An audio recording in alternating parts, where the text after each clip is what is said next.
What is up, my YouTube comic? No, I totally screwed that up. What is up, YouTube comic family? It's me, Vincent McLean, the Comic Machine, and I'm back again with another episode of the Monday Night Jabber.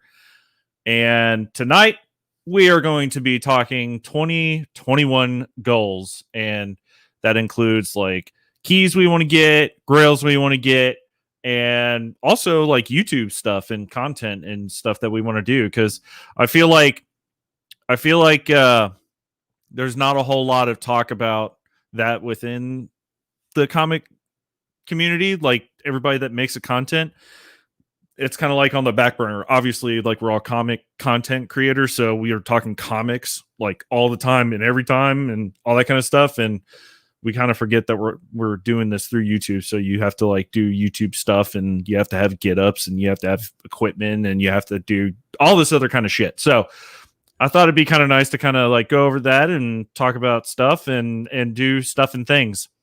So that's what's going on. And then I was surprised today by someone who hopped in and said they were going to come hang out. So here we go. I got Comic Man Andy. What is up? He decided he wanted to come hang out and be a bro. One of three bros. So, I got a buddy here to hang out and talk some awesome stuff. So let me hit this chat up here real quick. Looks like Jason, Southern Comic Geek, decided he wants to stop by and say hi. Thanks for stopping by, man. I very much appreciate it. And then also Comic Man Andy came in and said hi also to Jason. So that's awesome. So yeah. All right. So the title of the night is Keys, Grails, Goals, YouTube goal things and wants and stuffs. Yeah. All that kind of stuff. Yeah. I like it. It's got a ring to it. Keys, grails, and goals. Yeah. Absolute ring. Like it just rolled off the tongue like really easily, but it really didn't, but that's okay. So I think we should probably start out with like YouTube stuff, because everybody's going to want to jump in and talk about the grails and keys and stuff like that. But I think it'd be a good change of pace to start out with talking about the YouTube stuff first. So I think one of the things that I want to do, and I want to be able to get sometime in 2021, is I want to get an actual DSLR camera. I actually want to drop, $500 or so to get like a nice, digital camera DSLR, so I can have that dedicated, so I'm not having to like remove applications from my phone to have more space and all that kind of stuff. Be careful when you're shopping, because most DSLR cameras are limited to recording only 10 minutes at a time, because then what would the purpose of a video camera market be? You know what I mean? So a lot of them are capped at 10 minutes that you can only record. And a lot of them, you talk about entry level $500 to $800 for a body. And I know like the three lenses that I have, where I've got $1,500 in lenses. I don't even use my DSLR for shooting YouTube video because it's just so complex of a process. Really? Yeah. I didn't think about that. I think you should probably line up and consider maybe an iPhone 12 with a maximum amount of storage, and you could probably spend less than a DSLR setup to still have everything you need. Well, I'm an Android guy, so I'm gonna go the Pixel route. So sure. I definitely I feel like I've had this phone for a year. I'm not entirely sure when I can get a free upgrade and be able to get the Pixel 5 and go for max storage and all that kind of stuff. Because I mean, realistically, there's nothing wrong with just doing it on my phone. Yeah. I can like the last, before this past Thursday, the last two videos before that, I've like really played around with trying to get that really cool, awesome YouTuber look. You know what I mean? With the focus and the foreground and the background is all blurred, and like I really like it. It's very engaging. You can see my face all nice and pretty, and I'm able to do that with the phone. So yeah. I mean, I probably could deal without having the phone or the DSLR camera, but I don't know. It just like, I don't know. There's a few different routes through this, and I've actually been doing a lot of research in 2020 for this because I already had a DSLR camera before, so then I just thought I could adapt it, and ended up you have to get an independent mic, and that mic's got to be run to the camera. Well, see, I've got that because I've got a microphone. Okay. It was actually one of the first things I got from my cousin Terry, who like sponsored me equipment like to get started. Like he sent me this key light I got back over here. He sent me the microphone. Oh yeah, is it Any Given Monday? I mean, we could change it. No, we're not changing it, but he's definitely here. So, but yeah, so like I've got two adapters. I actually had to buy a separate dongle to be able to plug because my Pixel 4 doesn't have a headphone jack. Okay. So I had to get a USB adapter to plug into the 35 millimeter to plug into the, I mean, shotgun mic, I guess you could call it. Hey, what's up, Tacoma? Thanks for stopping by.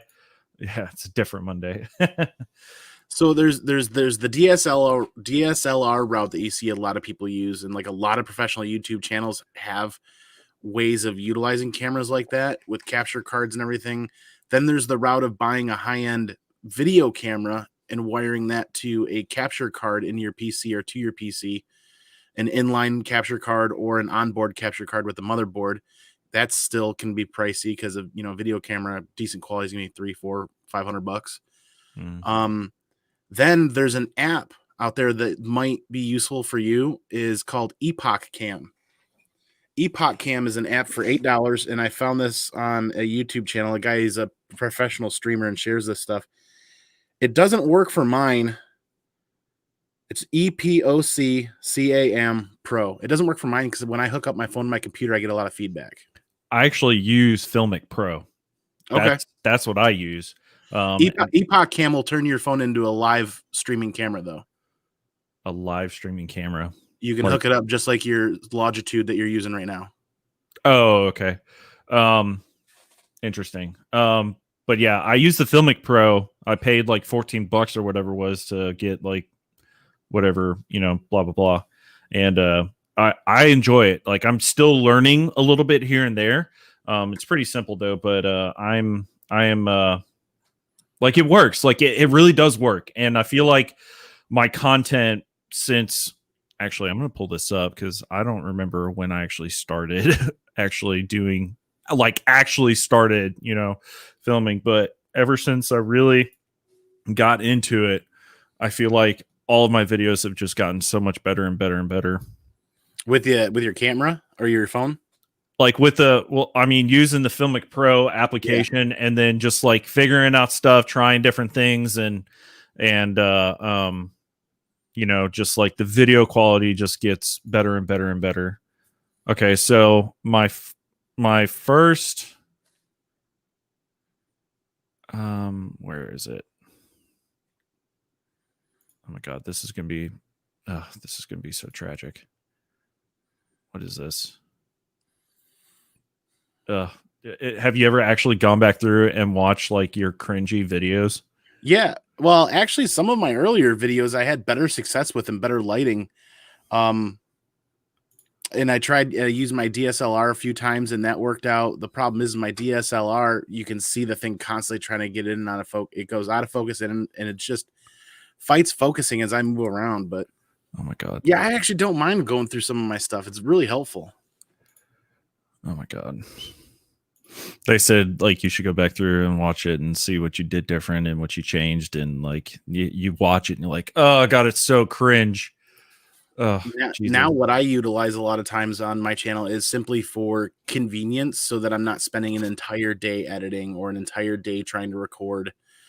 Like 9 times out of 10, this camera that I'm using, it's super convenient, but you notice I'm a little hazier and fuzzier than most other people running cameras. It's because I don't have updated software because my PC's too old. Yeah. So that's one of my goals for 2021 is to do that. Yeah, we've talked about your PC and stuff. Like definitely like that would be most beneficial for you to be able to get your PC not 20 years old.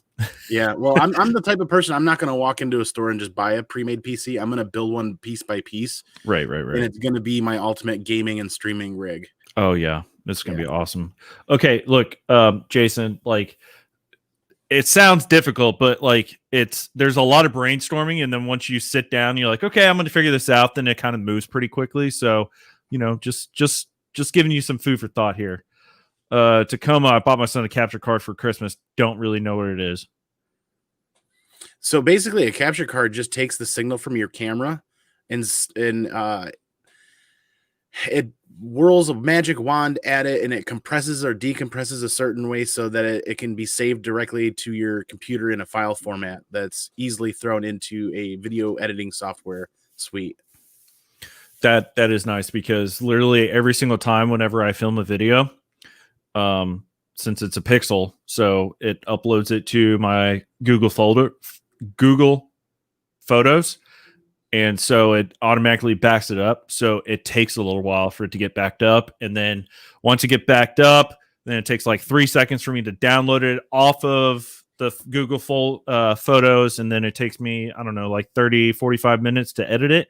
Like, I feel like my editing's gotten really good, and I can pretty much chop out like a video fully edited with, like, some music in the beginning, some music at the end, maybe a little doodad here and there, but like I feel like it's really kind of like flown pretty well. I've got a good process now. Let me find the channel while you talk for a minute about this guy. You'll love watching his stuff. Okay, I want to see. Okay, the last 365 days. Yeah, so in April. Yeah, in April is where I put out the majority of the content in the beginning. Yeah, so basically since April. Almost a full year. Yeah, nice. Congratulations, you're getting there. I feel like I'm doing okay. Like I feel like I'm doing pretty good. Well, you're a million miles ahead of where I was. With your mic setup, your audio is on point. I was still using the onboard camera for my streaming, or onboard mic for my streaming camera, and you got that set up right there. Your audio is on point.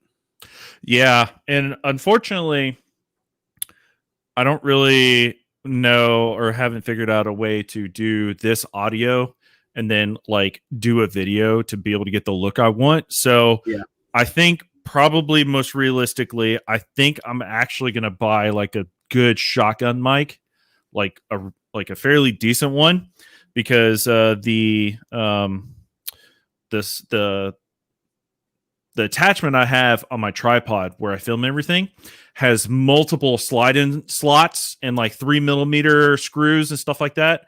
So and then I just slot my phone in it, and it holds it perfectly. So I can literally stand just like this from the microphone, but I think I need one that's going to be a little bit longer, a little bit better audio quality that's going to pick up, and I think that will really help make my audio sound even better. So I had somewhat good luck with just a $50 lapel mic from Best Buy, plugged into my DSLR camera. Right. And I thought about doing that, but I feel like I move around too much that like I would have to probably invest in like a wireless one. But I mean, at that point, like I'm already like when I'm filming the new style that I'm doing, I'm like not this close, but I'm like back here, it's like right here enough to where I can hold the book up and you can see the whole thing. And like, you still get pretty good audio for the most part, but I've thought about doing that. Oh, have you ever watched Geekery with Dante? I haven't. So he was one of the first YouTubers that I actually watched as far as like trying to figure out key books and stuff like that to pick up. It's really funny because he has a lapel mic, or what it's not a lapel mic, but you know what it is. But he doesn't have it like under his collar, he pins it like way the hell out over here. It's just really funny. I think what you're trying to do is exactly what I was trying to do all of 2020, and I realized that I might as well take it and wait until I build a new PC. And it boils down to Sony makes an A5100 that's not a brand new camera. You can find them used on the market for a couple $100, maybe 300 or 400, and you run that to a capture card. And if I do that, I might as well build a new PC. So yeah, so that's one of the things I was thinking about for like YouTube stuff. I was contemplating with the idea of maybe actually working towards saving up to get an actual digital camera. But it sounds like it's not going to be that simple. Yeah, don't walk out the door and drop $1,500 on a DSLR kit thinking it's going to give you everything you need, because it won't. Yeah, so that's good to know. I didn't really realize that. But until then, I'm just going to keep doing everything on my phone because it works perfectly fine. So, you know, if Skeff would have shown up tonight, he could speak quite highly of the other phone aspects, because I know he's done some stellar work from his phone as well. Oh yeah, honestly, that's one of the best. That's one of the best pieces of advice that anybody that's been making YouTube. Perry, right there in the comments. Where's Perry? Perry's running the exact setup that I'm going to eventually upgrade to when I do a new build. Wait, hold on. Is Perry here? He's in the chat. Yeah. What? Why? Oh Lord! Delayed. Are you on the StreamYard chat? You got to open it. There it goes. There it goes. Yeah. He just did it a minute ago. Here, let me open this up here. So he's got an Elgato Cam Link, and I think he's using the inline USB one, which has gotten really great reviews, and a Sony A5100. And that's exactly what I want to try as my next upgrade. And if you watch Perry's channel, his video content and video quality is phenomenal. Oh yeah, no, Perry's stuff looks really good. Perry, thanks for stopping by. Appreciate it. We love your content. It's awesome, and just keep making it, because I eventually get around to watching it. Also, he eventually gets around to watching the movies. Yeah, he gets around to watching movies that people his age should have watched when they came out, but apparently he's the only one that's missed it. So, you know, like whatever. But yeah, I like Perry's camera setup. I like how he does it. The other big thing that I'm looking forward to doing in 2021 is I'm going to be putting up better pictures and lighting and stuff around here. I'm not really sure how much it's going to be focus driven for how I have my camera set up, how I'm going to cater to this, but it's going to look a little bit different. I'm hoping to kind of like, you know, have like a little bit more backdrop-y kind of stuff going on, but I don't know how much I'm going to be able to do, but that is something that I'm going to be working on here at some point. So you could hang a green screen from your ceiling too. Yeah, I don't want to have to deal with that. I've got a ceiling fan right above me. Oh, yeah, like, then that's tough. It wouldn't work. And you know, I guess I could do a green screen here in like StreamYard, but I wouldn't even really want to do that either. Right. But you know, options are around and stuff like that to be able to like move stuff around and whatnot. So going to be playing with that. As crazy of it is, imagine taking your desk and flipping it 180 degrees. So the L juts out from the wall, and then you sit in the corner and your camera looks back at a corner. If you can get your desk far enough away from the corner, that's essentially what I'm doing. You'd have the whole entire area behind you to set up however you wanted. The only problem with that is mine is a straight big ass fucking corner desk. Like it's a big corner desk, and it still sits about like in the corner. Like it still sits about like a foot away from the corner. Oh, like, wow. Okay. Just like how it's put together and stuff like that. It's an old desk I got for free from my wife's grandfather a long time ago. And that's the other thing that I've been contemplating. I've been contemplating actually redoing the desk and getting rid of this corner desk and just get like one of those super awesome solid like IKEA boards with like the riser thingies. Those are really big in the YouTube computer building communities. Jay's 2 cents, Tech Tips, some of those other Paul's Hardware. They buy those solid tops for really affordable rates. Yeah. And then I know Jay's 2 cents actually buys like hardware type legs to make workbenches in his shops. But then you can get IKEA based it's like the drawers. Like I've got it saved, I think, somewhere and it's in like here. super affordable for a massive real estate size desk, like massive amount of desk real estate, I should say. Yeah, and so like I'm contemplating moving to that. The only problem is I'm not entirely sure how my desk setup is going to end up changing to be able to do that. That's the only problem I have, because my PC does not go on the floor. My PC sits on the desk because I'm not putting it on carpet when, you go to edit and export a video file and then your CPU runs up to, 80 degrees Celsius because it's just churning away. Well, that and over the course of the years, the dust builds up too. Exactly. So those are some of the thoughts that I've got going in about how I want to do some changes. And I think it's time to retire this desk. It'll help cut down on space. It'll help cut down on like drawer and like cupboard just bullshit that's just built up over the years. But yeah, I've got the countertop saved and the IKEA Delio saved too as well, and just trying to make sure like it's going to fit and it's going to be the right height and it's going to look nice and I'm going to be happy with it. And yeah, I hear you. Perry, thanks for stopping by for the tech talk. It's kind of turned into tech talk. This is not Linus Tech Tips or Jay's 2 cents, but it's important to put this information out there because like not a lot of people think about it, like what you have to think about when you want to do YouTube and how you want to get your setup and make it look nice and all that kind of stuff. So Adrian, what's up, man? Yeah, what's up, Panda? Thanks for stopping by, man. Appreciate it. But yeah, it's important to talk about, like you said, goals, collection goals, channel goals, stuff like that. Because otherwise you're just kind of flailing around a little bit here and there like I first did. And I was like, I never really had any goals and I just wanted to hang out, Yeah.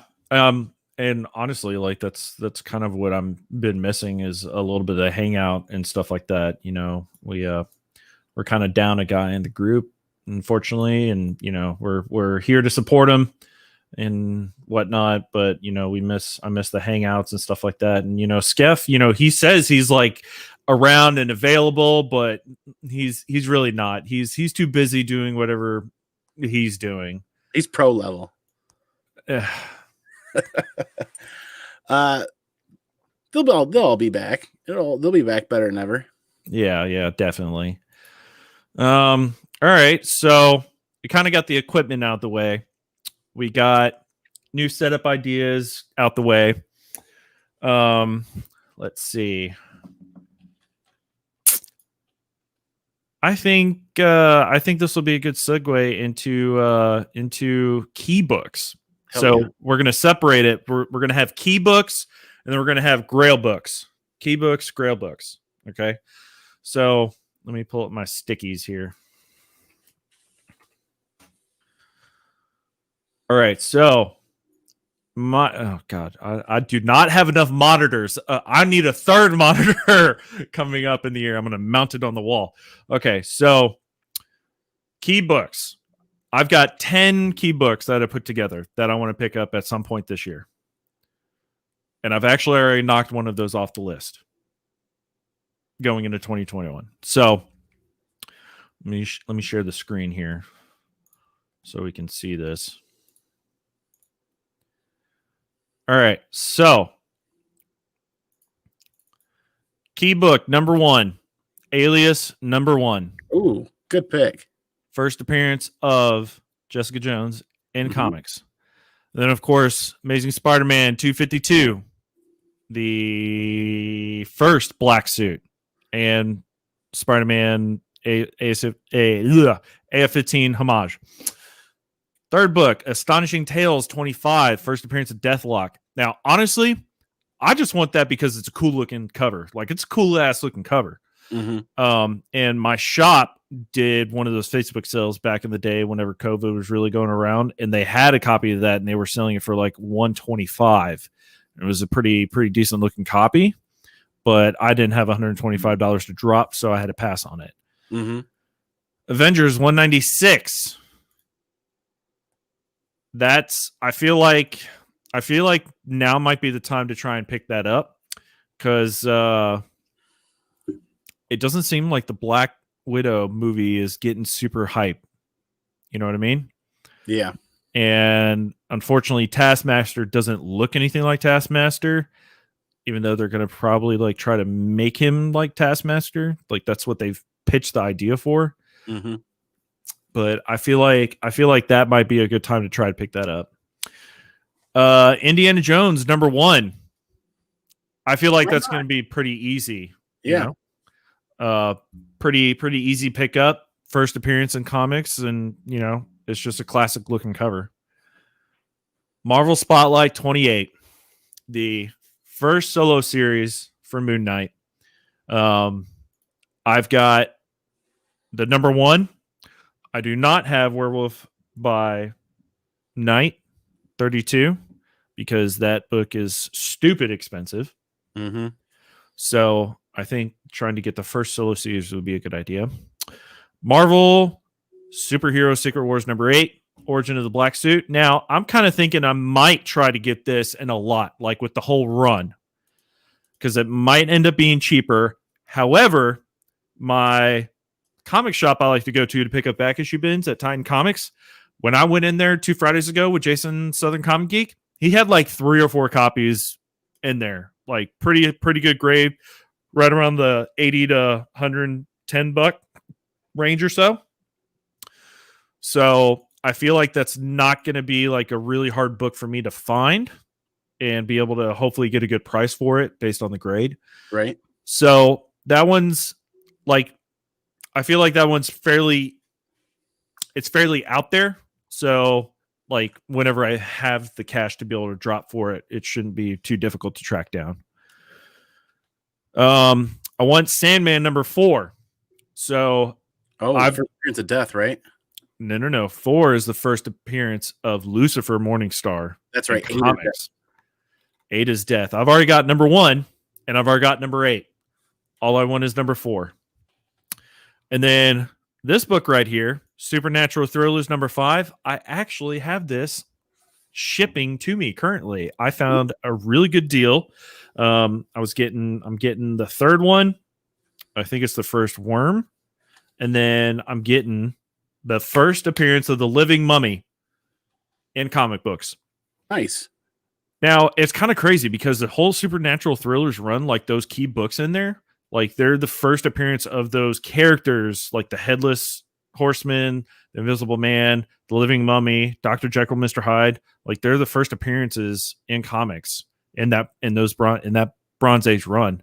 And like those are just like classic horror, you know, characters. So those are really awesome to pick up. I enjoy that. And then, of course, Thor 337, first Beta Ray Bill. Yep. So yeah, there's that. So that's my key comic book want list. 2021 might be the year for you to pick up that Thor 337. If very slight possibility that Beta Ray might show up in that next movie in 2022. Mm-hmm. But you never know. I mean, that's what everybody's been clamoring for. Yeah, so I feel like that's like a pretty good list to kind of put together, and I'm pretty sure that all those books at some point is going to end up in the PC here within the next year easily. Maybe within the first month. Nice. You know how you go. You're like, we're always doing it. We're on fucking eBay. We're always looking at prices. Like, oh, I wonder what this is at. Is there a deal? Oh shit, there's a deal. Fuck. Let me go ahead and buy it. Shit. You know. I've been pretty good about that lately, but I've been not good in the past. Yeah. So what do you got? What's your key comic list? What do you have put together? So far, I've been working on this actually today. Second appearance of the Punisher, ASM 135. If I can get a 9.8, I will, but I think that one's getting out of bounds for me. in 9.8. So I might try an older label, lower grade, try to crack, press, resubmit, and try to get a 9.4 or better. I missed the boat on that one. Years ago, I could have gotten a 9.8 for less than $1,000, and I think it's pushing 3,500 now. So you want a slab, like you don't want to get a raw book, right? No, I've already got raw copies. Now anything I'm usually getting in slabs. Raw copies, I've got, lower grade reader copies that I keep. Okay. Most of what I'm doing now with my collection is essentially finding higher grade slab books because I've got the reader copies. The Marvel previews or Marvel presents, like number 3, number 4, it's like the Origin of Dominic Fortune, and it's like the first appearance of the Punisher. And it predates the miniseries. I can't remember I got it on a list here somewhere. That's one I really want to get in a slab, like a high grade slab as well. Is it the Marvel Comics Presents by 1988, the 175 issue run? Yeah, I think it might be that. Which issue? 3 or 4. It's way in the beginning. Oh, for the life of me, I can never remember. I usually have to stumble on eBay and look at my lists. Is it this cover? No, it's earlier than that, actually. It might be 79. There's a whole nother. Where is it? Oh, the 12 issue. So you got Guardians, Bloodstone.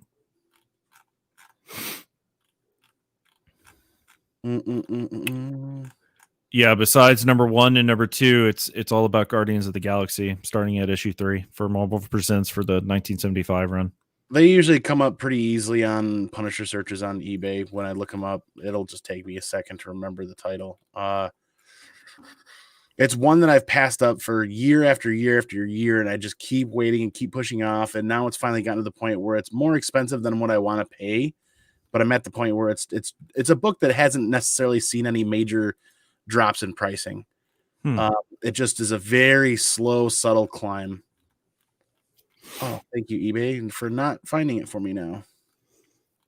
And what's the significance of this book? As soon as I see the CGC label, I'll remember. But it's really like Punisher origin. Oh, okay. First appearance of Dominic Fortune. I think I had those backwards because it predates the miniseries. Yeah, I'm failing you hardcore right now, but that's one of the ones that I really want to get. Of course, I'm still working on my. It's Marvel Preview number 2. Previews, that's it. Yeah. Still gonna work on my CGC registry set of Punisher Volume 2. That's gonna be high on my list whenever I can find copies for really cheap. A LaRocca 1 in 25 Darth Vader number 3, the first appearance of Dr. Aphra. That's going to be on my 2021 number.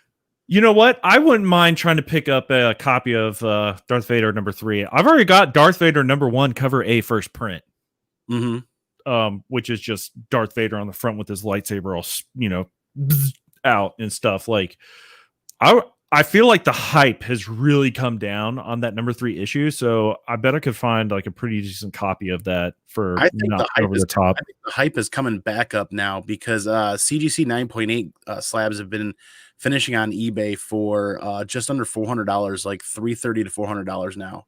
Wow. That's the book that's on my hunt list for our 2021. Marvel Preview Presents the Punisher. So that's the first origin of the Punisher. Yep. And first appearance of Dominic Fortune, if I remember. So that's gonna be a magazine size. You okay with that magazine size? Yeah, because it'll be sitting right behind me on display. It won't be in a box or anything. Okay. So I'm not gonna lie. I think the what is it? Savage Tales. This one, first appearance of Man-Thing. That would be really cool. I've got the Man-Thing number 1, but it's which year is it? Where are you? Here it is. It's the 1979. I think this is volume 2. I picked that up in half price books for like $8. Really? Yeah, I found that at half price books. I don't really know a whole bunch about Man-Thing at all, but I knew that was a significant cover. Definitely a Bronze Age book. Even though it's the volume 2, it's not volume 1. But I think this cover with Conan on the front, and this is like the first appearance of Man Thing or Khazar. Sorry, not Conan, Khazar. I think it just looks really cool. Wait, no, that is Conan. That's an epic cover. It just looks really cool. But that book on eBay is expensive. I couldn't believe what the price is for that. Oh yeah, a lot of people are after that one. See, yeah, I still haven't honed out like a full like top 10 hunt list for 2021 because it's like I'm very scatterbrained with a lot of books. Like, I've been putting off some Punisher stuff for years, and now it's like, okay, John Bernthal's contract comes to an end, I think this month or in January, his contract with Netflix. So he turns open agent, so to speak. So if I don't move quickly in the first quarter of 2021, I could be paying a lot more than what I want to for some Punisher books. Right. Those books could be heating up again. Well, I mean, what's the reason? What do you think is the reason why you've been passing on some of those Punisher books? Because Punisher books have been cheap for decades, man. People chase 129, they chase the miniseries, and that's about it, really, when it comes to Punisher stuff. Which I get the 129 first appearance is where it's at, and the limited series. Like I can't believe I found my number 1 for like, what did I say, $30. I found it. It's like a 7.5, $30. But I couldn't believe how I was like the copy of War Journal that I have, number 1. Like I was completely taken aback at how great of a copy that book is. Like seriously, like if I send it to Skeff's presser, right, for pressing and cleaning to send to CGC, like I think he would be impressed at how good that book is and the condition is, because it looks like a 9.8 candidate 100%. And I think I paid like $20 like with shipping for that book.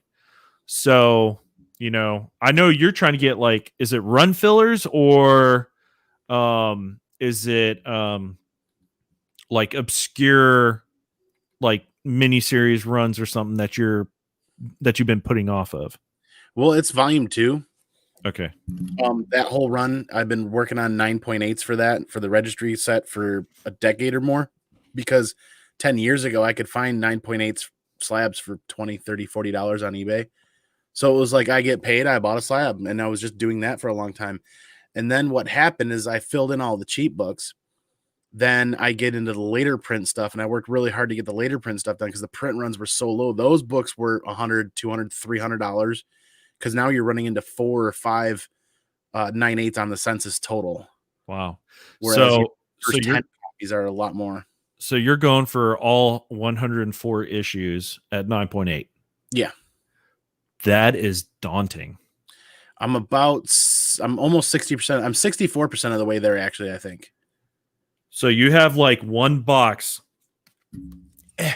You have one box that is nothing but slab 9.8 Punishers. I've got 5 boxes, actually. And because I have the space filled out, I took measurements to find out exactly how many slabs I can fit in each box.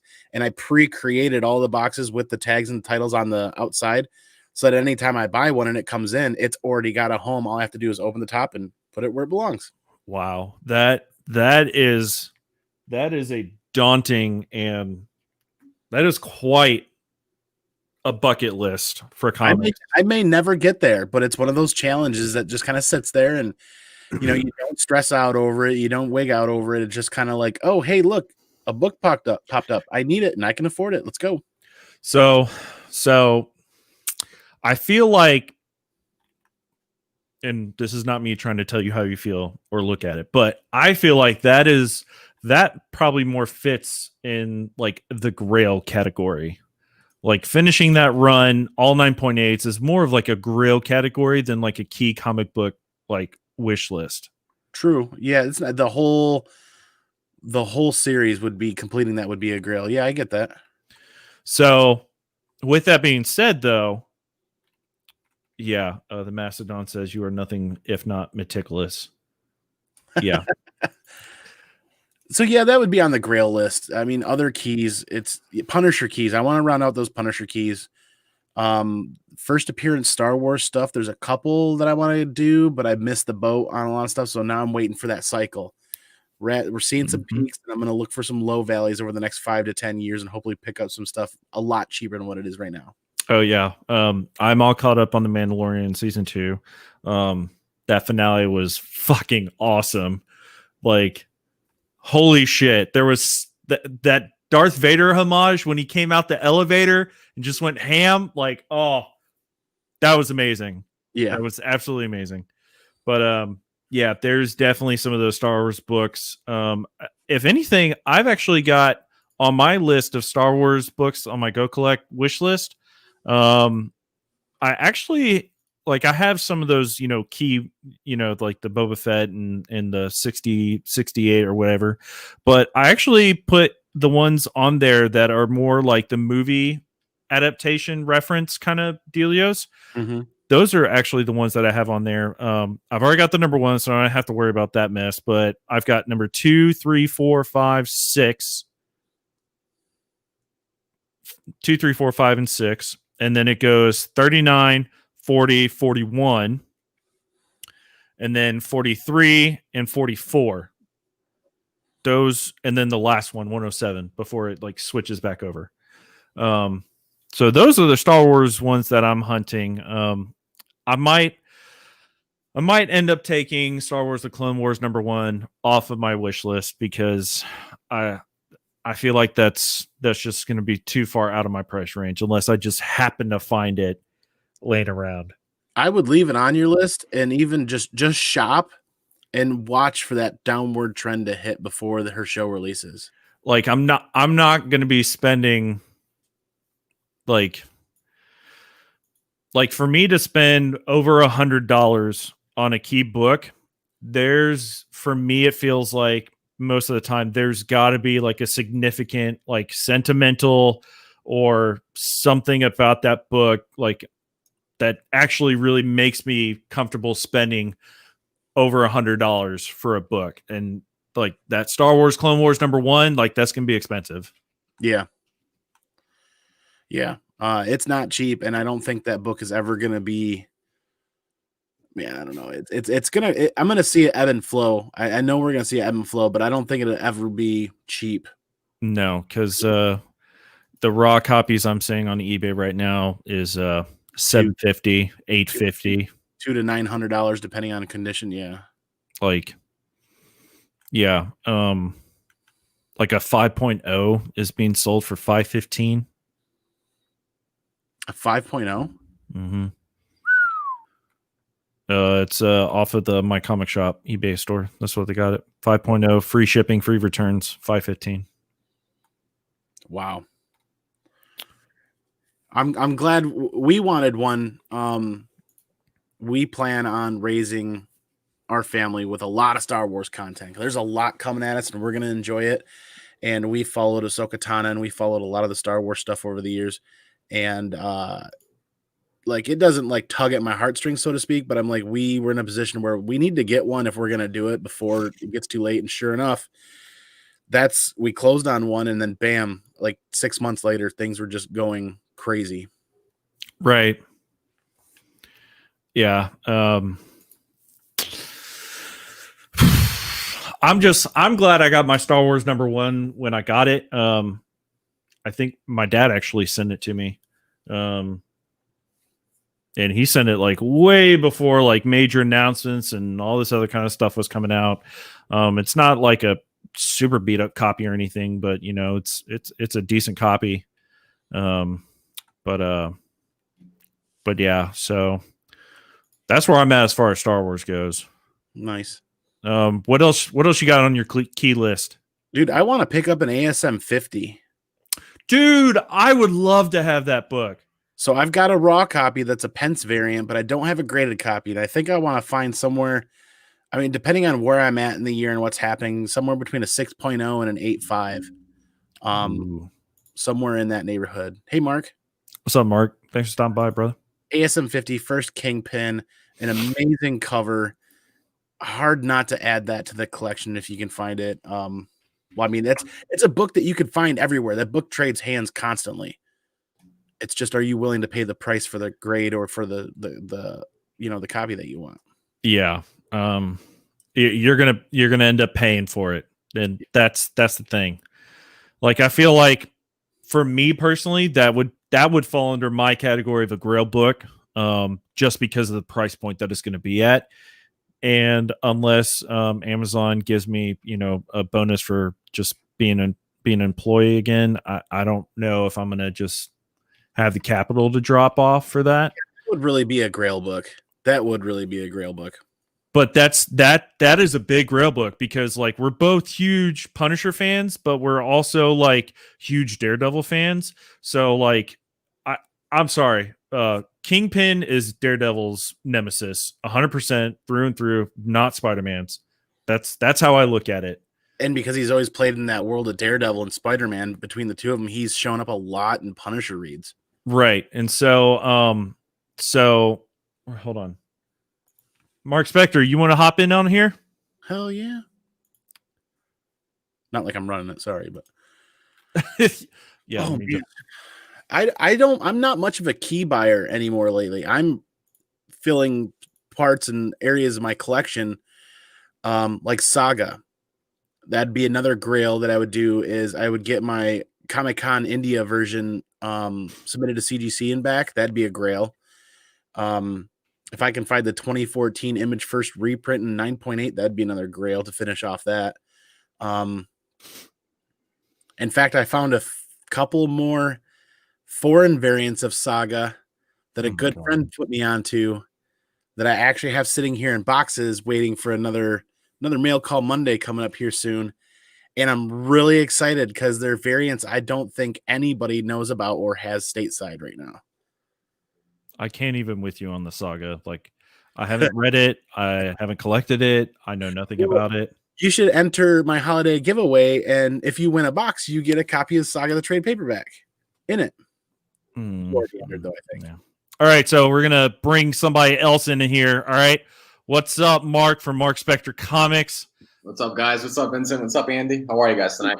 Good. Hey, what time is it? Is it 9:48 over your time? Yeah, I'm on the East Coast. Okay.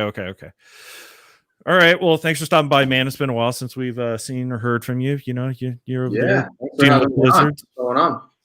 So we're talking 2021 goals. So Key Comics, Grail Comics, YouTube goals and stuff like that. So we're on the Key Comics section right now. We can backtrack to the YouTube stuff or get to it again later, whenever. But yeah, absolutely.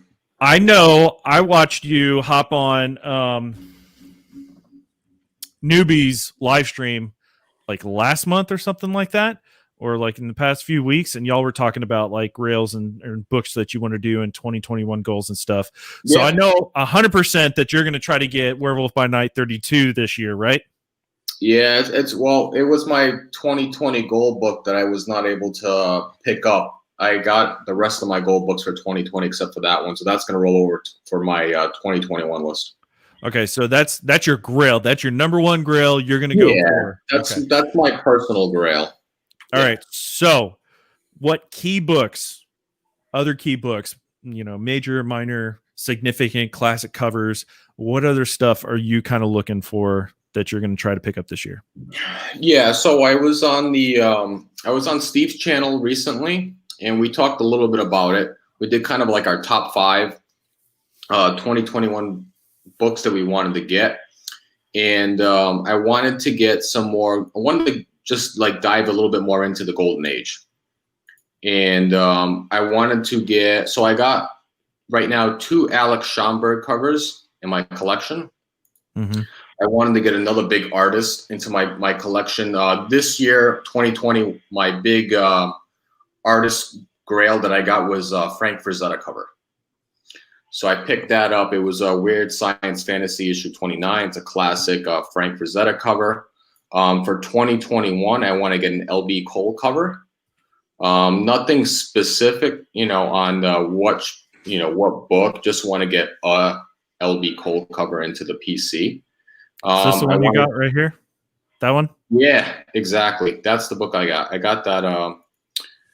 I forget what grade. I think I have a 4.0, a 4.0 in white pages for a book that came out in the 50s, which is pretty cool.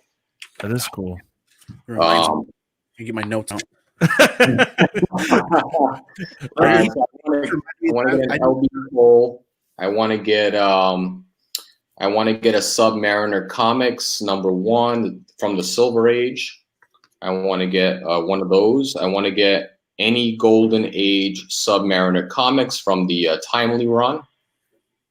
Preferably nothing detached or anything like that. I just want to get a book from that run. And I want to complete my Moon Knight Volume 1 series. Ooh. Which I think is very easy to do. It's just, slowly going out hunting and finding the books little by little. That's like Andy. That's like you trying to do your Volume 2 Punisher. That's that whole same thing. So I've been slowly picking them up as I go, looking around, LCSs, flea markets, whatever I can find. I picked up all of the main keys except for issue 14, which is Stained Glass Scarlet. Mm-hmm. But it's still a very affordable book, like $10-15 for that book. The rest of them are all fillers. Yeah.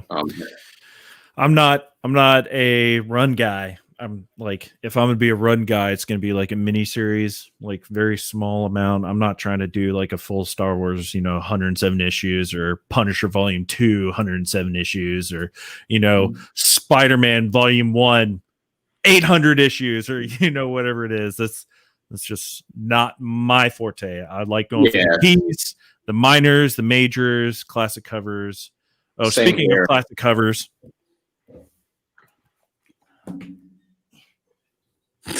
Like, I'm not a big guy collecting an entire run, but for this first run, I do want to get. It's only 38 issues. Oh, you got that Ra's al Ghul cover. Nice. My dad sent this to me for Christmas. Nice. That's a cool book. Speaking of classic covers, I got the one down. I actually think I'd probably like this one better than his first appearance cover because it's like all super green and just kind of like ugh. I do like that. I do like that cover over the first Ra's al Ghul. Okay, so Andy, did you write some other stuff down? Yeah, Mark just reminded me that for my Grail list for 2021, Marine Corps Golden Age books. There's some stuff out there that there's some Toji covers and there's some other covers that I've really, really wanting to add to my collection for the last year or two, and DS has kind of been educating me a little bit on those. The problem is finding them in copies that you could handle occasionally and read occasionally. It seems to be pretty tough. The copies that I'm finding are like, oh my god, I don't want to touch these; they're going to fall apart, and they're still $200. Being a prior Marine Corps, being in the Marine Corps, those books really are near and dear to my heart, and so I really want to start adding those to my collection because they're not getting younger, they're not getting easier to find, and they're not getting cheaper. Those books are hard to find and very condition sensitive. Was there a specific run you were looking for? Fighting Marines was okay. There's one out of like 1948, I think. It was one of the first runs, and it's highly sought after, and it's got some of the racier covers, if you will. And I think there's a No. 1, and there's a couple others, but I'd have to dig to find the exact name. I have saved searches around here somewhere. But every time I stumble on what I think is an affordable copy, when I look up close on the pictures, like, I can't open that cover. It's going to fall right off. Mm-hmm. Yeah. Yeah, there's a bunch of them. If you go like on Go Collect, you can like look up just like combat. If you type in just combat, you can get like frontline combat. You can get war combat. You can get combat. These are all different series. GI combat. There's so many different like war covers and war series from the 1950s. Here you go. Vince, I'll share this screen. This is one of the covers that I'm adding to my list. This is the series. The series is just called United States Marines. Nice. And that's out of 1944, actually. I'm sorry. So the original one I was thinking of was 43, and then this series runs in 44. Is that a Tojo cover? Yeah. Nice. I think that one's on my comic shop for 400 and it's a 3.5. Okay. So that's something I could save up for. So let me ask you this: since you're talking about like combat covers, marine covers, would you ever consider getting the first appearance of Sergeant Rock? Oh yeah. I actually had at my honey hole here in Dallas. He got a collection in that day, and as we were going through it, he picked up the first appearance of Sergeant Rock in this collection right in front of me. And I think it was a pretty beat up copy for the most part, but it was like cover was attached and everything like that. Still looked pretty good. I think he was going to try to sell it for like $200 something. And I was like, oh, that's kind of like a big deal. That's kind of like a big book, for how old it is and stuff like that. But I think that's cool trying to go for some of those war books. I'm not like super into the war books. I think there's like a couple, maybe. Well, I think it'd be cool to have the first appearance of Sergeant Rock, but Our Army at War 83. I was trying to remember the issue number. But as far as Golden Age for me, the Golden Age I want to get is anything pre-code horror. So Tales from the Crypt. What's the other one? Hold on. Tales from the Crypt, Vault of Horror, Haunt of Fear. I would love to get any one of those. Actually, I think my wife would probably shit bricks if I ended up picking up the very first appearance of the Crypt Keeper. Like, that would be pretty epic for me to pick up as far as like a Grail, EC comic book. Yeah, anything pre-code horror right now is super hot for Golden Age collecting. Outside of Golden Age, Bronze Age horror is really hot as well. It's been picking up steam past few years. But anything 1950s to 1955 is really hot for pre-code horror. I just really I don't know why. I'm just like that's the Golden Age book that I want to get. I'd want to get a pre-code, an EC Comics 1950s run. One of those titles. Like it'd be cool if it was like an actual key book, but I mean they're all technically key because they were before all that shit happened. Yeah. But I think any one of those books, any grade would be pretty awesome to have because they're so hard to find and whatnot. But I'd probably even reach out to DS because DS is a big pre-code horror guy. Right. Give you some pointers and stuff like that. Yep. Yeah, that's kind of his realm right there. I'm slowly getting into it myself. Yeah, and it's like the pre-code horror stuff just hasn't cooled off and hasn't cooled off and hasn't cooled off. Yeah, I don't think it will anytime soon. I agree with Mark, and I think that's why the Bronze Age horror stuff is picked up and going to continue to pick up. So if I were if I had the availability to go out and bin dive here in Michigan, if there was things open and not closed, I would be buying up all the Bronze Age horror stuff that I could find. Yep. Well, I mean, I feel like I've been doing that for a hot while. Like I feel like I've been going out and looking for some of that Bronze Age horror, like the supernatural thrillers. Like I'm not trying to get the run, but I've got all the key books here pretty soon once the number 5 comes in. And like I don't know why. I just like that. And I think one of the people that I actually watched within this year that was kind of bringing that up and talking about that was Journo's Comics. Chris over there on his channel. He's got a very broad spectrum of comics and stuff like that. And like whatever reason, that one day I was watching, I was like, oh, that's really cool. I'm gonna go find that. Skeff. I know how much you paid for that, so you're going to knock $200 off, and then I'll buy it from you. Yeah, so many good things out there.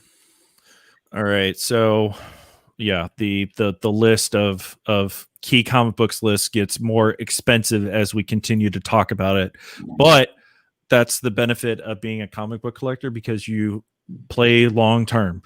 So, well, that's a good thing to talk about too, is like goals. Like if you're segueing into goals or about to, I need to sell. Oh, Yeah. you need to sell. I need to sell. From 2016 to pretty much a chunk of this year, I was buying anything that I thought was an amazing deal, whether I wanted it in my collection or not. Well, it's time to move those books to other good homes for affordable rates. That these people are really searching for these books, so that I can get some of these other Grail List and Hunt List stuff. That's one of my goals for 2021 is try to downsize my collection.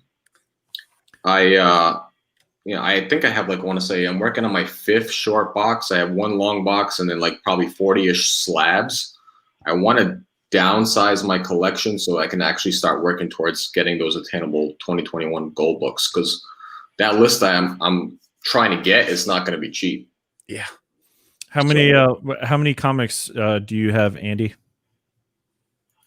Oh, I got about 20 short boxes. Oh shit! About 10 of the plastic short boxes for slabs, and then I've got a folding table full of stacks of new comic book day books that I've been reading, and too many. It's all those little runs of 5, 10, or 15 books, new comic book day books that I bought and I enjoyed reading. Well, with my 20% off discount from my LCS, I could probably sell those at cost and give them to another good home and get my money back out of those and flip. It's not even really a flip. I just kind of get my 80% back, turn that into another book. Papa Runk. Yeah, what's up, D Runks? Thanks for stopping by. Honestly, of all the prominent comic book content creators that I'm a part of, you guys are obviously the bigger ones, but I consider myself up in the community a bit. I probably have the smallest collection out of anybody in the game. My comics total that I have in my collection is 403. Oh wow. Okay. I thought my collection was pretty small because like I said, I'm working on completing my 5th short box, and then I have like 40-ish slabs. So I've got downsize that. I've got 8 slabs, I think. But total comics is 403. And like if I scroll through my entire list, like I have mostly key books. You know, I've got some runs here and there and stuff like that, but like I really try to go after key books, minor, major, it doesn't matter as long as it's like it's significant.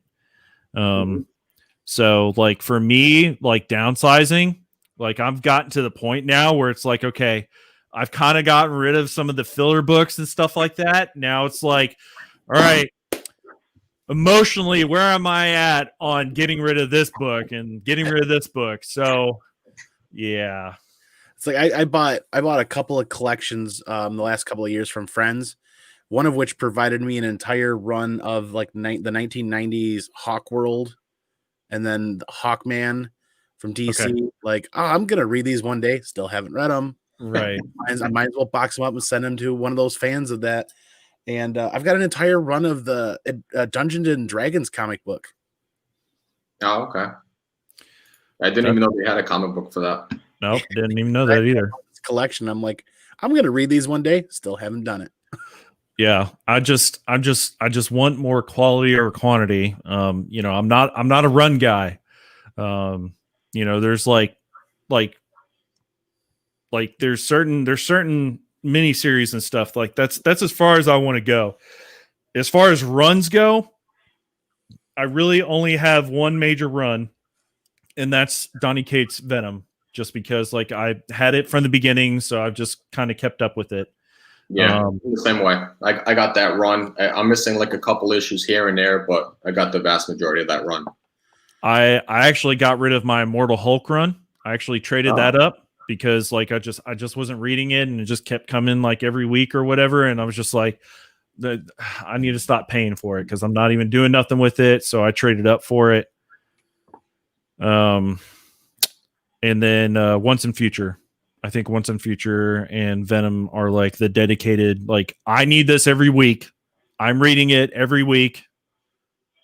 And that's pretty much it. Oh, and we only find them when they're dead because it's still coming out. So that's my problem is, unfortunately, I'm a run guy. Like if I find a character or one thing that I really like, and there's a couple of books I'm like, oh, these are really good. I can't not fill those gaps in there.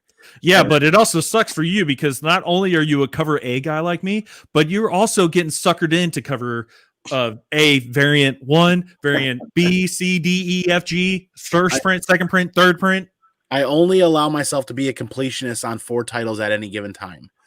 So right now that's Saga, Something is Killing the Children, Once in Future, and then my Punisher stuff is currently what I'm working on. I only let myself do 4 at a time because anything more than that, it's just I can't financially support that. I mean, I'm already at my next 2021 goal of being cutting way back on my new comic book day pickups. So how many series do you have right now for new comic book day? Like how many ongoing stuff you got? Oh no. You asked him a very bad question because oh goodness. 9? Okay. 9 or 10. So I think like every week there's at least I'm at least $30 to $60 a week at a minimum. And then if 1 in 25s hit or 1 in 50s hit or 1 in 100s hit, then I'm easily like $150, $200. And that is why I'm cutting way back because something is and that adds up real quick. Yeah, Something is Killing the Children is switching its title next year to Something is Killing Andy's Wallet because those ratios keep coming out. They keep releasing them, and because the book's not being printed massively, I can't not grab them because I'm first in line at my LCS for getting those variants. I think Skeff agrees with us. Yeah, or with you on that too. You know. Yeah, I currently don't have any books on the on poll right now. So if I go to an LC, because I don't have the ability to go to an LCS weekly, you know, because of the way the pandemic has been, I don't want to commit to like poll books anymore. So I just stopped picking up like, you know, stuff like that. If I got time to go to an LCS here and there, I'll go and pick up a book. Other than that, I just stopped doing it. That was one of my big things this year, was just to cut down the weekly polls. Dude, I have cut back so much. Like even before all the craziness started coming out, you know, like I was just like, I can't do it. Like this, it's too expensive. There's too many books. I ended up almost losing my pull box because like I had waited too long and I had a stack like this, and I had to pay for half of it the first week and then had to come back that Friday to pay for the other half. And I was like, I need to cut a lot of shit out because I just couldn't keep up with it financially. Just like how Andy was saying. Yeah. I only had 2 books. I had Immortal Hulk and Venom. That's all I had on poll.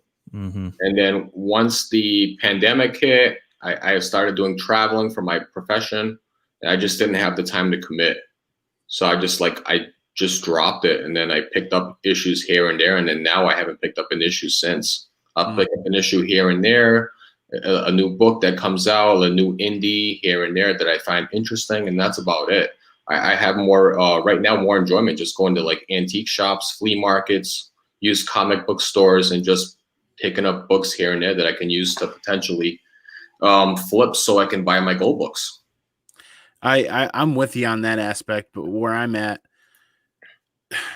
my LCS is conveniently, they're able to do curbside pickup. So all I got to do is call, give them my numbers, they run it, and I can sign the receipt later and just pick it up and pick curbside and go and run with it.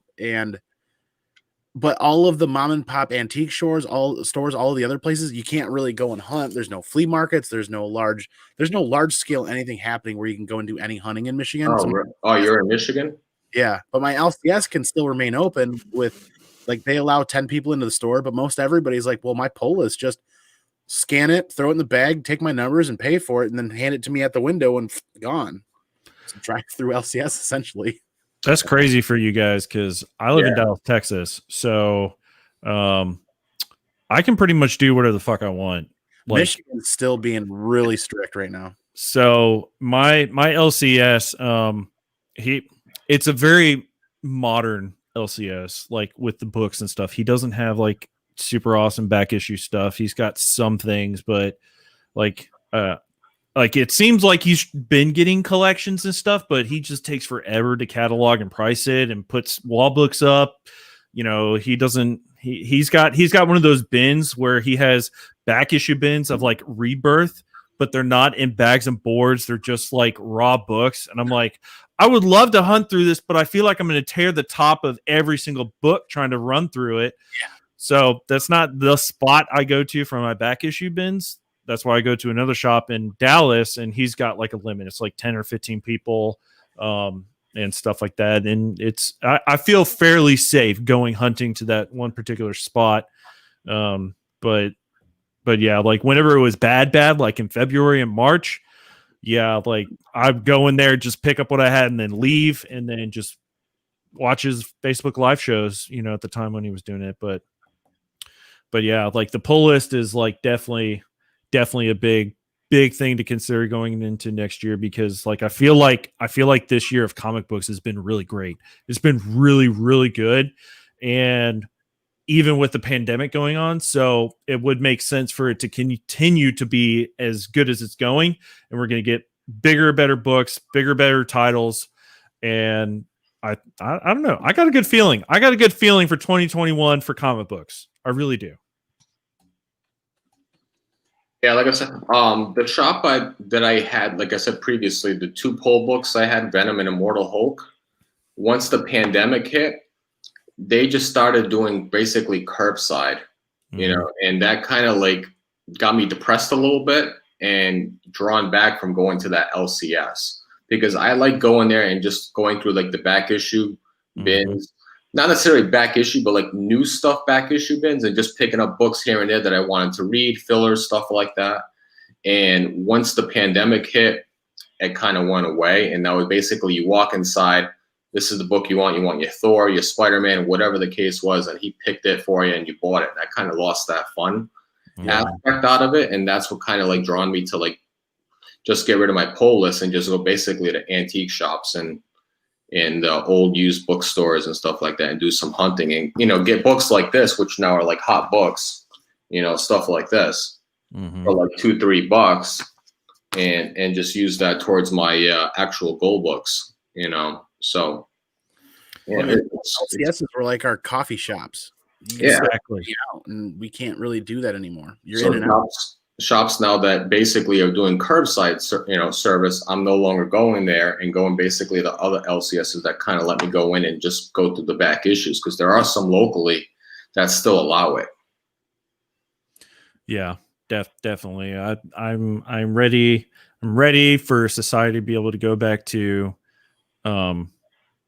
normal operation, so we can continue to do what we're doing, because like we need our comics. Like that's our life. That's what we do. We make comic book content, so we have to have comics, so we got to be able to go find them. I'd still be buying and reading even if it wasn't for YouTube. This YouTube community has just opened me up to so many other resources and connections and networking with people, because now instead of you searching and hunting for your own grail, there's so many other people out there that send me photos like, hey, do you have this yet? Do you have this yet? It's like everybody's teaming up and helping each other out, which is phenomenal to find books all across the country. Yeah, Southern Comic Geek has been sending me stuff on Instagram. He's like, hey, check this out. I'm like, oh, cool. Awesome. I can't buy that right now, but thanks for sending it to me. I appreciate it. Yeah, let me know. Somebody has a Werewolf by Night 32 at a good price, let me know. Hey, if you could get a deal like I got for my Tomb of Dracula number 10, that would be the best deal. If you could find a Werewolf by Night 32, staples intact, no tears, no major tears, no issues. If it had a little bit of water damage and they were like $60, $60, yeah, I'm down. That's what I got for first appearance of Blade. Like nice. I couldn't believe it. I'm still in shock over it. It's amazing. But yeah, like that would be the deal of 2021. It's funny. I mean, a bunch of me and my friends were talking years ago, 5-6 years ago. Nobody's gonna want first appearance of Blade. Blade's not even that great when it comes to comic book characters. Many conversations we all had 5-10 years ago of these characters will never blow up. Nobody's gonna want it. Nobody's gonna care about them. They're overprinted. They're all over the bins. And here we are 10 years later, and these books have exploded. And the smart people bought them all up, and people like me wish I would have. Mm-hmm. Yeah, it's unfortunate that I like didn't understand the hobby enough, back in the day when I was a kid. I picked up the comics because they were just like, oh, that's cool. It's pictures. It's all like bang pow, and just like whatever. This is awesome. I enjoy reading it, but like didn't understand at the time. And like somebody there be like, if you really like this, then we can like save up and collect it and like keep them nice and pristine, and they might actually be worth something. Yeah, that's where I'm at. I'll be right back. I'm gonna grab myself another beer, and I'll bring some cool slabs down to show you guys. All right, cool. So I'm very happy that I have the stuff I have now, and then, like I said, like I'm at that point where like I am gonna have to be able to emotionally separate myself from the next books I want to sell / trade up. Yeah, because the one book I was actually contemplating of taking up and seeing what he would want to trade for is my She-Hulk #1. And the only reason why I would be okay with parting it is because it's not a super great copy. Like it's got a good spine roll. It's all intact, but I don't have like a super emotional attachment to the book, even though the TV show is going to be coming out. Oh God, Andy, what happened? Papa Runk sent me the link to his slab collection. Sorry. Oh no. Yeah, I'll finish checking that out later, but it's like, wow. Yeah, I don't know. It's tough. I gotta separate myself. There's a book that I need to post for sale. Yeah, there's many. I digress. There's many books that I need to post to sell that it's just like I was buying ASM 361s for $50 to $75 a few years ago, prime candidates. And one of my major unboxings, tail end of 2019, I had 4 copies come back, 2 of them second prints, and I got all 9.8s except for 196. Well, I should probably start sending those off to good homes for good prices. You know what I mean? For people that are Carnage fans. Yeah. That definitely, oh God, he sent me the link too. Oh shit. All right, D-Runk. All right, I'm going to put you on the spot. Like, how bad is it? Is it pretty bad? It's not bad. It's amazing. Okay, here we go. All right, D-Runk, I'm showing you to the world here. Hope you're ready. I just turned into a black hole collector. And I just don't want to give up stuff. 710. Wow. 187 graded comic books. What the hell is the matter with you, sir? Well, I mean, when you find them cheap, like he knows as well as anybody is that there's sometimes you find a slab for $30 or $40 that should be like 4 times that or 2 times that. Sometimes auctions, when people put up auctions for 99 cents and let it go and they don't care, and they don't have it ending on a Friday, Saturday, or Sunday, you can get some amazing deals if you pay attention. I think I had this book in my collection, 500, number 500, and I was like, I got rid of it. Ooh, I like that one. That's a nice one. Yeah. The cover. Mm-hmm. Ooh, I've got that one. Mine's not signed. Ooh, I got that one. The new 52, right? Mm-hmm. New 52, #1. I got a third print of that I think might hit 9.8 if I send it to CGC. Ooh, I actually would like to get this book. First appearance of Azrael. That one's kind of cool. Ooh, I also have this on my wish list too. Ooh, nice. Ooh, this is definitely a big Grail book for me at some point. Yeah, eventually. What's that? Daredevil? Yeah, #1. Ooh, this is a big one too. I like that one. Ooh, right here. I like that one too. Ooh, I've already got this one. Wait, do I have that one? I think you do. I think I remember you saying you did. Or not? No, that's the one I need. Yeah, that's the one I need. I need that one. Oh, I just picked up that book. Yeah, I need that one because I've got the other 2. I've got 49 and 50. I just need 48. I got 50 in the DC Universe label. Ooh, that Sabretooth one. I like that one too. I want that one. Oh yeah, Mark, the third print TMNT. I would like to get a third print TMNT, but I don't think now's the time to do it. I don't know. No, I would stay away right now for that book. Ooh! I have TMNT. Look! I got a 4th print. Nice. I didn't pay $100 for it. That's the best part. All right. I don't even know what I grabbed from upstairs, but I can show off some books. Oh shit! I actually brought some cool books down. All right. All right. So speaking of, well, this is technically Silver Age, but we were talking about Bronze Age horror earlier. Mm-hmm. This is Silver Age. Right. Silver Age. No, sorry. This is Bronze Age. Early Bronze Age. Ooh. This is Detective Comics 401. This is that really cool, looks like Batman shitting his pants cover with the Man-Bat coming after him. This is, I got this signed by Neil Adams last year at Rhode Island Comic-Con. And this is a really hard book to get in high grade. Is that a second appearance of Man-Bat? Yeah, technically it's a second appearance. It's the first appearance of his wife. I forget her name. I think I actually had the first appearance on my wish list too. That's a really nice. This is a really cool cover, and I believe this is the tied for the highest grade signed by Neil Adams. Cool. What else you got? Nice little book. And I think most of these are Marvel. I want to say this book I picked up, I think, right in the beginning of the pandemic, when a lot of people were selling books because they were afraid, they weren't sure what was basically going to happen with the comic industry. So many good deals. Ooh, I have that on my list too. I really want that. I picked this book up for a super good deal. You know, first appearance of Brother Voodoo, really cool character. He's highly speculative, showing up into the next Doctor Strange movie.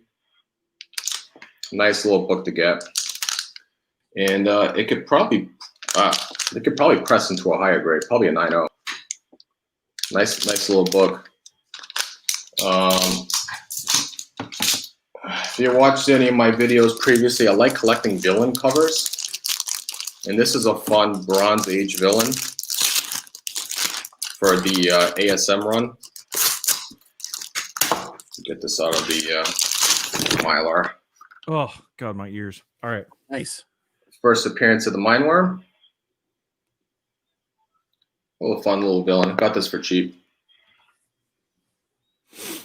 I talked a little bit about my Golden Age artist books I want to try to get for 2021. This is a Golden Age Alex Schomburg cover. Let's take it out of the plastic. This is from 1947. This is Thrilling Comics, issue number 60. This is really cool Alex Schomburg cover. And the person who owned it did a little bit of writing on there, as you can see. He was working on his math. There's 5.3 there. Call a Good Girl cover? Yeah. So it's a really cool cover. Airbrushed cover by Alex Schomburg. Got another Alex Schomburg. This is more of a war cover. This is my earliest Golden Age book. This is from 1945, right at the end of World War II. Real Life Comics, issue number 23. Yep. Damn. These are pretty affordable Golden Age books. You can get them for like $300-400. See, you say that's affordable. That's not affordable to me. for a Golden Age book, this came out in 1945. Yeah, that's all well and good, but that's not my price range. That's cheap on the Golden Age range, yeah. Yeah, for Golden Age, that's really cheap. This next book was actually one of my 2020 gold books, and I actually was able to get this in a pretty good grade. This is Thor 165. First appearance of Adam Warlock at a 6.5. Wait, hold on. You said that's the first appearance of Adam Warlock. Are you sure? Yeah, first appearance of him, Adam Warlock. Okay, so him as Adam Warlock, not Adam Warlock. Well, yeah, well, however you want to call it. Okay. I have FF 66, 67 as well. Okay. And I don't have the Marvel. Is it Marvel Premiere? I think it is. Yeah, it's one of those where he's on the cover. Yeah, gotcha. So nice little book.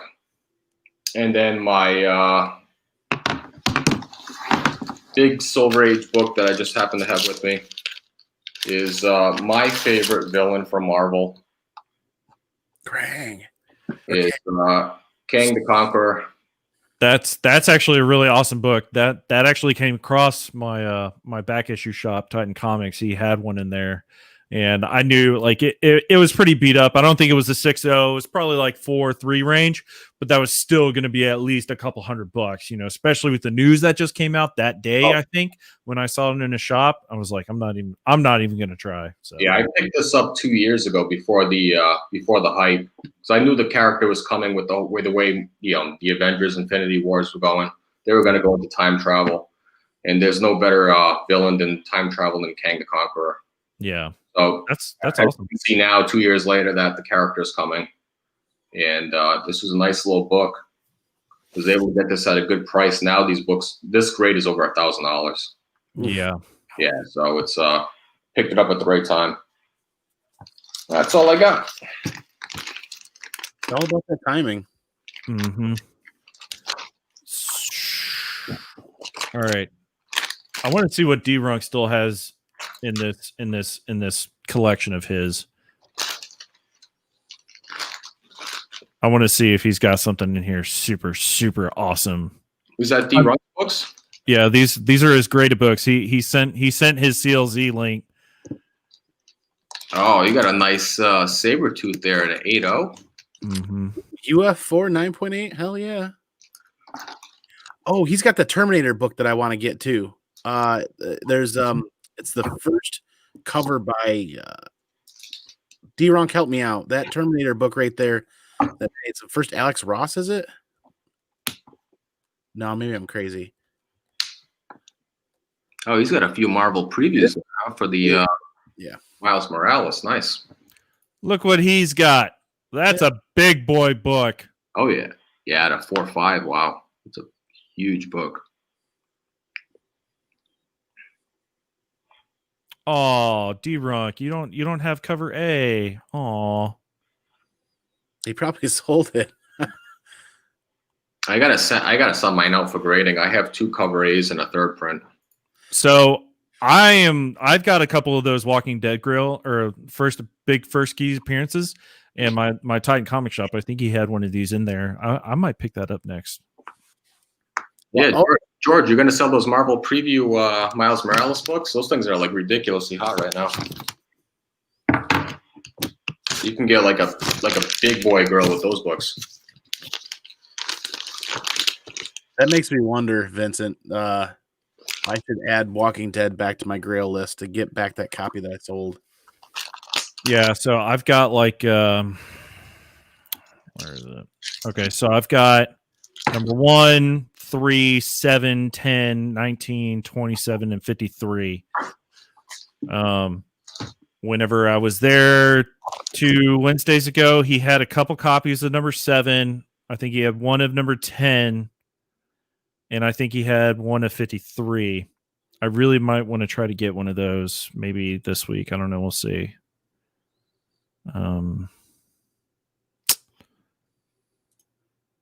Oh, this I'm definitely wanting to pick up. Okay, this is random as hell. Okay, World's Finest, number 153. Okay, this is the first appearance of the Batman slapping Robin across the face meme. So I don't remember who I was watching, but they had that, and I was like, oh, that's perfect. So this is the 1 12-cent issue book that I want to try to find because that's just hilarious. Okay. Oh, okay. Those aren't the previews. Okay, I thought they were. Yeah. I think so. Like we were kind of talking Grails. Actually, I don't think I said my Grail stuff. So my Grail books that I'd like to get, maybe. Hulk 180, X-Men 12, Saga the Swamp Thing 37, Tmnt 2 and 3, Rick and Morty #1, Strange Adventures 205, and Strange Tales 169. Those are the grails that I'd like to try to go after this year. What's X-Men 12? Is that Juggernaut? Yeah, so X-Men 12, first appearance of Juggernaut. I've already got X-Men 13 graded at 3.5. So if I could get X-Men 12 and have the set, that'd be really super awesome. I think that'd be pretty doable. And what's the Strange Adventures? Strange Adventures is first appearance of Deadman. Oh, nice. That's cool. But of the ones on the Grail list, I think X-Men 12 and Saga the Swamp Thing 37 are the ones I'm going to really try to go for. Which is kind of funny because I'm like a huge Rick and Morty fan, and every single video I do, I'm wearing a Rick and Morty hat. So you would think that would be the #1 I'm trying to go for, but it's actually kind of like hard to find. It's kind of expensive. Yeah, I know you got the Strange Tales over there. Yeah, we saw it. Yeah, I would like to have that. It's just a really cool mystic book. It is a cool book, yeah. And I actually just purchased, and it's on the way. I don't even know this existed. I was watching Vancouver Comic Geek, I think is his name, but he was showing off Marvel Chillers #1. That's a cool book. And I didn't even know about that. And I'm big into like supernatural stuff, horror stuff, mystic stuff. So this like fits in my wheelhouse. So I actually purchased one of those. That character, Modred the Mystic. Yeah. So I actually got that coming in here soon. But yeah, that's the Grail stuff that I'm thinking I'm going to try to go for this year. So, we'll see how that pans out. What are you looking to get, Andy? What would be your Grail book? Second, like achievable Grail, not like ASM 135. If I can get it in a 9.8, anything higher than a 9.4, but I would like to get a 9.8. I think I can get a 9.4 for under $1,000. What's 135? Is that the second appearance of Punisher? Yep. Okay. I think 9.8s are pushing 3K or better, but I slept on that book for years, and I'm like, I got time. Nobody's, and then all of a sudden, anything in that time frame for Amazing Spider-Man and high grade is just going up. It doesn't matter that it's the Punisher's second appearance; it's just a high grade ASM minor key, Yeah. Some of those Marine Corps Golden Age books I really want to get onto. I think I might add a Walking Dead #1 9.8 back to my Grail list. I sold one in 2012, and it paid for a good chunk of our wedding. Wow. Then I really want the book back, and it's almost cooled back off to where I sold it at. So I'm thinking I might want to do that, but I might push that off to the year later. Yeah, that book has gone down quite a bit. Yeah. Yep, it has. Man, what else? An ASM 50. I've got a raw Pence variant, but I'd really like to get a graded like 5 to 6.0. That'd be really nice, a US version. That would look so good. Like even if you just stuck that in some Mylite, Mylar, not graded, like a 4.0 would make it look like a 7. Like it would look so good. And I want to get a birthday book. Los was telling me about this, and it's the month and the year that the book was published, and you find a key in that time frame and your birthday book. So I want to research that and find out what my birthday book is and buy one of those in really high grade too. So what would that be? It'd be November 81. So okay. I have to look back and see what was coming out back then. I think there's a site that tells you what books came out that month. That'd be really slick, actually. There is a site. I forget who it was that did. I think that it was the Gray Man that did that one time. Nice. But yeah, honestly, I just started thinking about a Grail list for 2021 and hadn't finished it. And like a goals list for 2021 as well. I want to get a new mic eventually and get a new chair because this thing, I don't know if it comes through on the mic, but it just squeaks to no end. And I've had this thing for like 15 years. Yeah, I need to upgrade mine. I'm just using my MacBook. So nothing, no mics, no fancy equipment at all. Just a basic laptop, and that's it. But it looks good every time, though. Yeah, I haven't had any complaints, so far Right. so good. You got me really curious to find out what came out for me in 1988. Because that's pretty cool. Oh, we're right around the same age then, Vincent. Andy's just the old man. Yeah. Who's older than you? Is Skeff older than you, or you are older than Skeff? I think Skeff's older. God. If he was here, he'd tell us. What an old fart. Yeah, I'm 87. Ooh, actually, I've already got one of those. So apparently, Aliens issue number 2 was published in September of 1988, and I've already got that. I didn't even know it. That's cool. I'm literally just I just typed in the thing, and it just I just started searching for it. Oh, there's too many comics, guys. What do we even do with our lives? There's just too many damn comics. Like, this is an issue. There are many issues. Yeah. Oh, no way. No freaking way. Okay, so Batman 423, the Todd McFarlane one, published September 1988. That is on my wish list. There you go. Yeah, there's not much for me. I got Uncanny X-Men 222, ASM 293.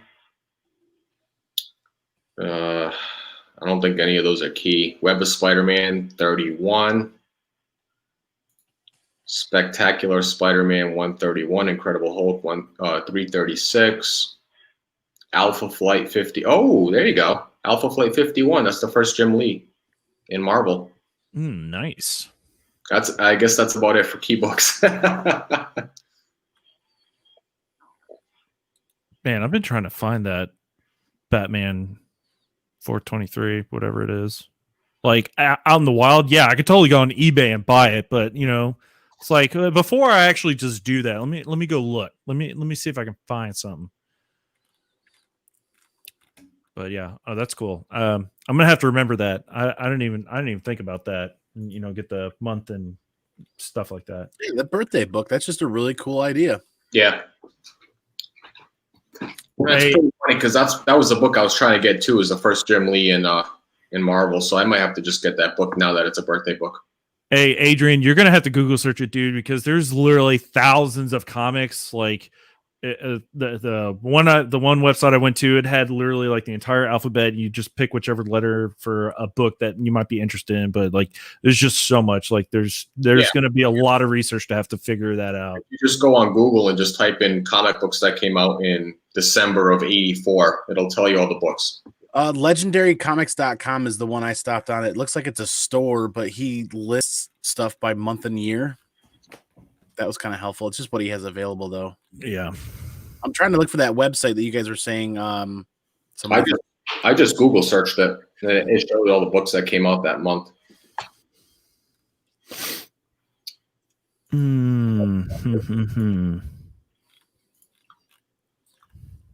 Oh, how many books do you guys have in your wish list right now? I have 144. Oh wow. Like I said, I only have those 5 or 6 books that I'm trying to get for 2021. And that's pretty much it. I'm trying to stay focused. It's hard to say. I could tell you 10 tonight, and then tomorrow morning I wake up and I'm like, Andy, you're crazy. Cut it to 5. And then the next day I can be like, what are you talking about, Andy? You can do 20. It's like I'm like crazy like that. I can never make up. I'm very indecisive is the term I'm looking for. Yeah, my top priority is get that Werewolf by Night 32 next year, and then I'll be happy the rest of the way. I just like collecting the keys. Like I like getting the major and minor, usually minor, but like it doesn't even matter. I just want the book. Who's your favorite character? Or you just don't have one, you're just collecting the keys? I mean, I cannot pinpoint a favorite character. I've got like 3 or 4 like top characters that I really like. Are you a Marvel guy, DC guy, indie, a little bit of everything? I have a little bit of everything, but I mostly have Marvel. Okay. But like I have been finding myself getting out of Marvel, or like I've been forcing myself to get out of Marvel and try to get some of the other stuff. Mm-hmm.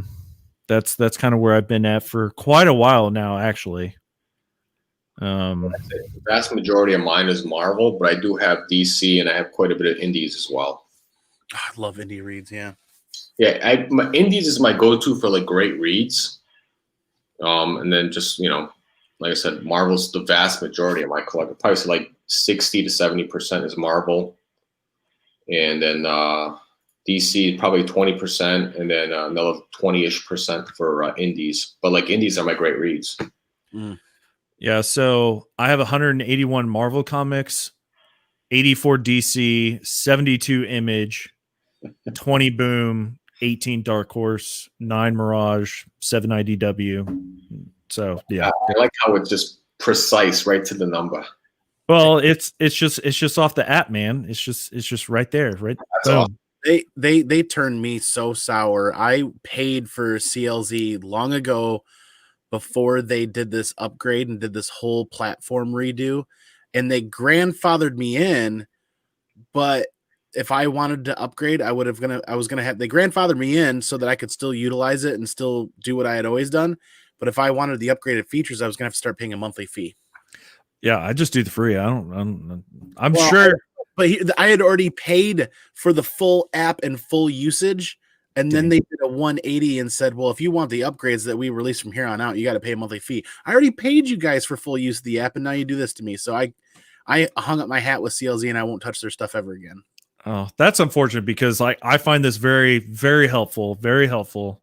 It's $50 for the computer app, and I bought the mobile app as well. Oh Lord. Yeah.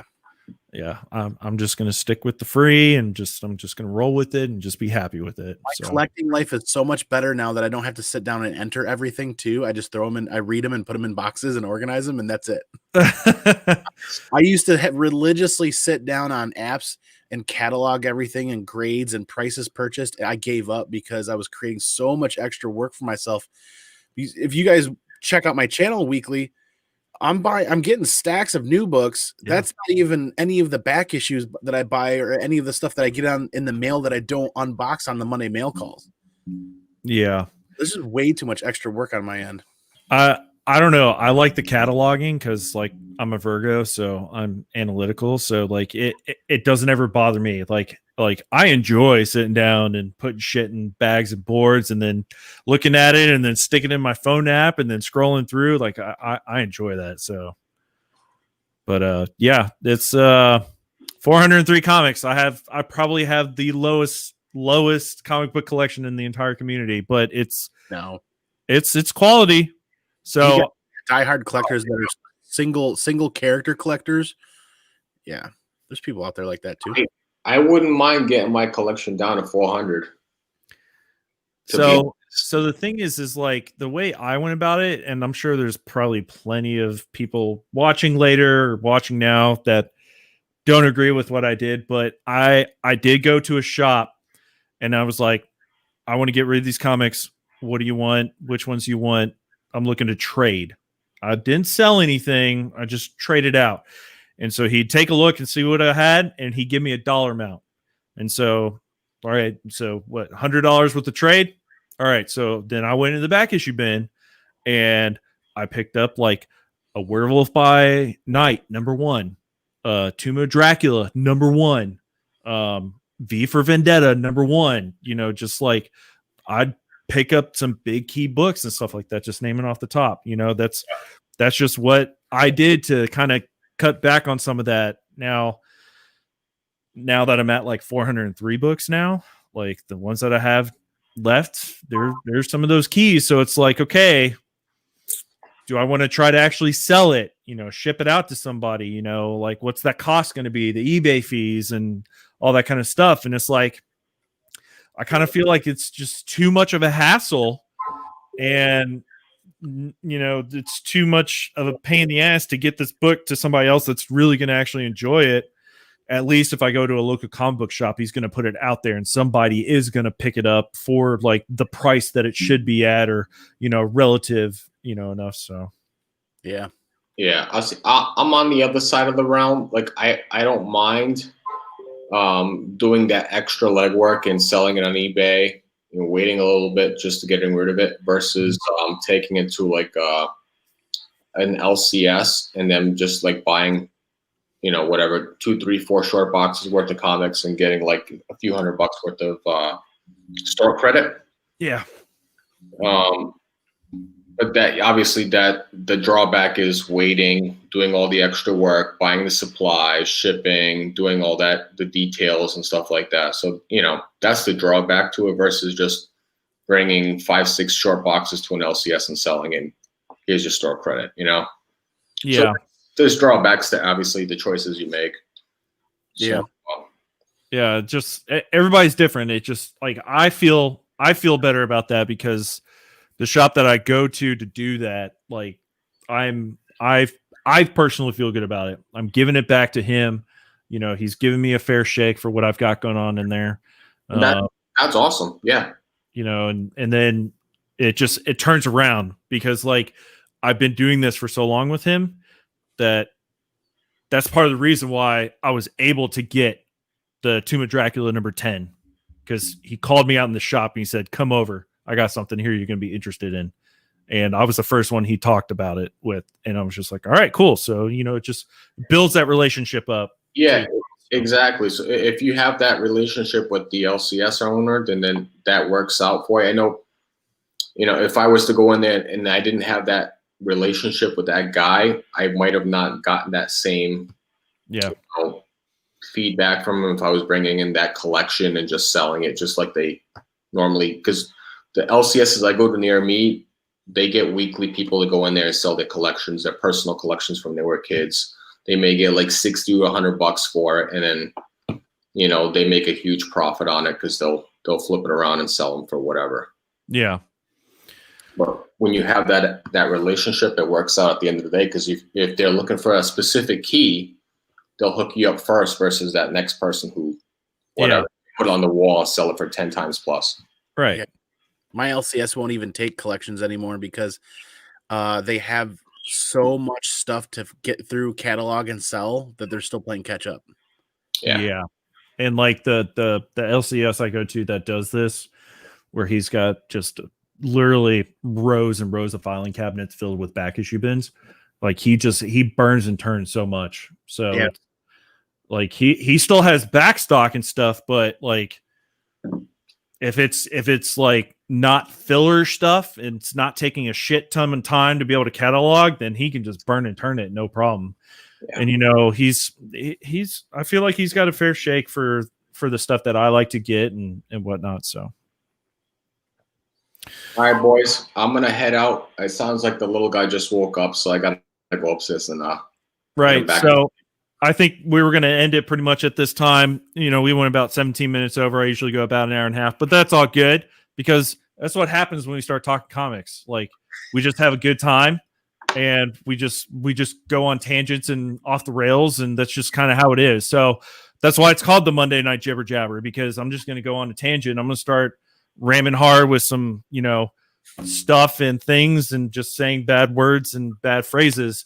But yeah, so Mark Spector Comics, go check out his channel. If you haven't seen it, go check it out. Comic Man Andy, my man. You need to make sure you don't miss his Monday mail calls and his Wednesdays live streams. And then if he ever gets back around to Andy Given Thursday, who knows? We'll see. But it's okay. He's coming on the Monday Night Jibber Jabber, so he's getting his fill. And then, of course, me, Vincent McLean, the Comic Machine. You guys have a wonderful night, and I'll see you guys next time. Peace out.